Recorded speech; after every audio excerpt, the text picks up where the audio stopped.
Friends எல்லாருக்கும் வணக்கம். இந்த வீடியோவில் கர்ப்ப காலத்தில் படுக்கும்போது இந்த 4 விஷயம் மட்டும் செஞ்சீங்க அப்படின்றப்போ தூக்கம் சுகமாக வருங்க. கர்ப்ப காலத்தில் ஹார்மோன் மாற்றங்களால் ஆழ்ந்த தூக்கம் பெற முடியாமல் கர்ப்பிணி பெண்கள் நிறைய பேர் கஷ்டப்படுறீங்க. கர்ப்பிணிகளுக்கு எப்படி ஊட்டச்சத்து முக்கியமோ அதே அளவு ஓய்வும் முக்கியம். அதனால் தூக்கம் ரொம்ப ரொம்ப முக்கியமான விஷயங்க. சாதாரணமாகவே ஒரு நாளைக்கு 8 மணி நேரம் கண்டிப்பாக தூங்கணும். ப்ரெக்னென்சி டைமில் அதை விட 1 மணி நேரமாவது எக்ஸ்ட்ரா தூங்கணும். அப்படி தூங்கினாதான் உங்களுக்கும் நல்லது, கருவுக்கும் நல்லது. தூக்கம் கலையாமல் தூக்கம் கெடாமல் இருக்கணும் அப்படின்றப்போ நான் சொல்கிற இந்த 4 டிப்ஸை ஃபாலோ பண்ணுங்கள். முதல் டிப்ஸு, உங்களுடைய தூக்கம் ஆழமாக இருக்கணும் அப்படின்றப்ப நீங்கள் சாப்பிட்ட பிறகு நீங்கள் செய்ய வேண்டிய மிக முக்கியமான விஷயம் வாக்கிங், நடைப்பயிற்சி. இரவு தூங்குவதற்கு 2 மணி நேரத்துக்கு முன்னாடி சாப்பிட்டு முடிச்சிடணும். இப்போ நீங்கள் 10 மணிக்கு நார்மலாக போய் படுப்பீங்க அப்படின்றப்போ நீங்கள் 8 மணிக்கே சாப்பிட்டு முடிச்சிடணும். சரிங்களா? சாப்பிட்டு முடிச்சுட்டு அப்போ தான் செரிமான பிரச்சனை, நெஞ்செரிச்சல் கோளாறு எதுவுமே வராமல் இருக்கும். சாப்பிட்ட பிறகு கண்டிப்பாக வீட்டோட தோட்டத்துலேயோ மொட்டை மாடியிலையோ ஒரு 30 மினிட்ஸு மெல்லாமல் வாக்கிங் போகணும். அதுவும் பாட்டு கேட்டுட்டு. நான் வாக்கிங் போகிறப்ப நல்ல நைட் ஷூட்டு இது மாதிரி எதனா ஃப்ரீயான ட்ரெஸ் தான் வியர் பண்ணியிருக்கணும். வெதுப்பான தண்ணியில் குளிச்சிருக்கணும். சரிங்களா? முன்கூட்டியே சாப்பாடு நீங்கள் எடுத்துக்கிறதால லைட்டாக பசி எடுக்கும்.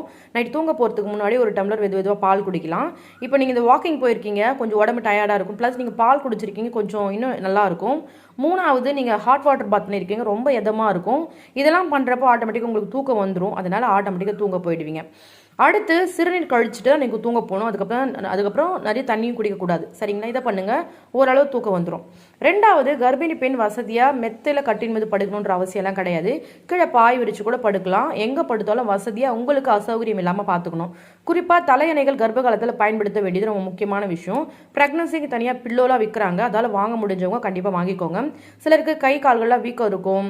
அது மட்டும் இல்லாமல் கொஞ்சம் தோதா கை கால்லாம் கொஞ்சம் லேசாக வச்சோம் அப்படின்றப்ப நல்லா கம்ஃபர்டபுளாக தூங்க முடியும். கை கால் வீக்கெல்லாம் குறையும். இந்த உபாதையால் தூக்கம் கலையாமல் இருக்கணும் அப்படின்றப்போ பாயில் படுப்பதாக இருந்தாலும் பெட்ஷீட் போட்டு அதுக்கப்புறம் படுங்க. இல்லை அப்படின்றப்போ பில்லோ கம்ஃபர்டபுளாக முதுக்கு முன்னாடி ஒன்று, இடுப்புக்கு பின்னாடி ஒன்று, 2 கால் சந்தில் ஒன்று வச்சுட்டு படுக்கணும். சரிங்களா? நல்லா தூக்கம் வரும். அதாவது நீங்கள் படுக்கிற இடத்த நல்லா உங்களுக்கு ஏற்ற மாதிரி கம்ஃபர்டபுளாக வச்சுருக்கணும். அடுத்து 3வது, கர்ப்பிணிகள் எப்பொழுதும் லெஃப்ட் சைடு தான் படுக்கிறது ரொம்ப நல்லது, மிகவும் நன்மையும். ஆனால் எப்போவுமே லெஃப்ட் சைடு படுக்கிறது ரொம்ப கஷ்டம் இல்லையா? கொஞ்ச நேரம் திரும்பி ரைட் சைடும் படுத்துக்கலாம், எந்த ஒரு தவறும் கிடையாது. ஆனால் அப்படியே படுக்கையில் இருந்து திரும்பாமல் எழுந்து உட்காந்து அதுக்கப்புறம் திரும்பி படுக்கணும். திரும்பி படுக்கிறதா இருந்தால் குழந்தை கொடு சுற்றிக்குன்னு சொல்லுவாங்க. டக்குன்னு நீங்கள் பயப்பட டக்குன்னு தான் பண்ணக்கூடாது. சும்மா பொறுமையாக எழுந்து உட்காந்து மெல்லமாக திரும்பினீங்க அப்படின்றப்போ குழந்தைக்கு கொடி சுற்றிக்காது. சரிங்களா?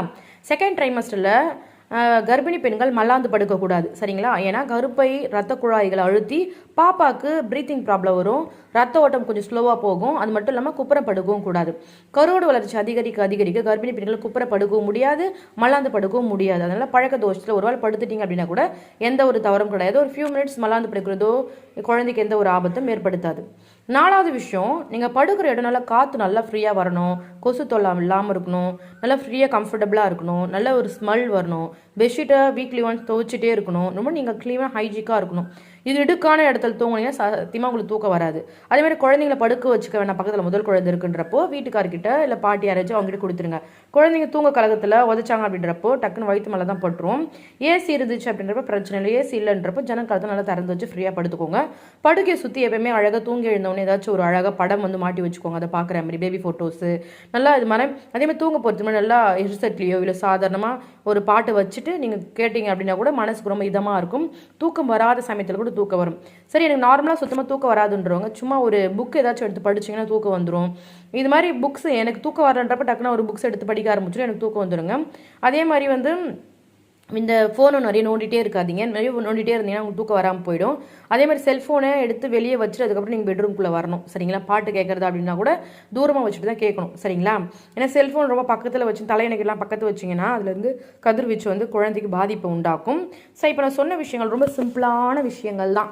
நிறைய பேர் இதை கரெக்டாக பண்ணவே மாட்டாங்க. அது தூக்கம் போகும்போது ஐயோ 10 மணி ஆயிடுச்சு 10 மணி ஆகட்டுமே. உங்களுக்கு எப்போ பார்த்தா கம்ஃபர்டபுளாக தூக்கமாக வருது அப்போ போய் ரிலாக்ஸாக படுங்க. ஒரு சிலவே பகல் பொழுது ஃபுல்லாக தூங்கி இருப்பாங்க, நைட்டில் தூக்கம் வராது. பகல் பொழுது தூங்குனீங்கன்னா கண்டிப்பாக நைட்டில் தூக்கம் வராது. பகல் பொழுதுலாம் எதுவும் படம் பார்க்குறதோ, ஏதாச்சும் நோண்டிட்டு இருக்கிறதோ, துணி மடிக்கிறதோ, வேலை செய்கிறதோ, இது மாதிரி ஏதாவது ஒரு விஷயத்த பண்ணுங்கள். தூங்க போகிறதுக்கு நைட் டைமில் தூங்குங்க.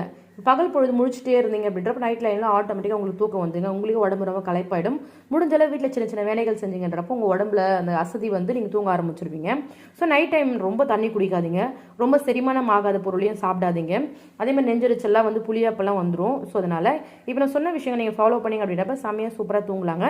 இது எனக்கு தெரிஞ்ச விஷயங்கள் நான் உங்களுக்கு ஷேர் பண்ணிட்டேன். கண்டிப்பாக இந்த வீடியோ உங்களுக்கு பிடிக்கும்னு நினைக்கிறேன். இந்த வீடியோ முதன்முறை பார்க்குறீங்க, நம்ம சேனல் ஃபஸ்ட் டைம் பார்க்குறீங்கன்றப்போ நம்ம சேனலை பார்க்குறவங்க கண்டிப்பாக ப்ரெக்னென்ட் லேடி தான் இருப்பீங்க. கண்டிப்பாங்க உங்களுக்கு எந்த ஒரு குறையும் இல்லாமல் குழந்தை அழகாக கொழுன்னு க்யூட்டாக பிறக்க போகிறாங்க. அதுவும் நார்மல் டெலிவரியை நான் உங்களுக்காக ப்ரேயர் பண்ணிக்கிறேங்க. Okay friends, thank you so much. Bye bye.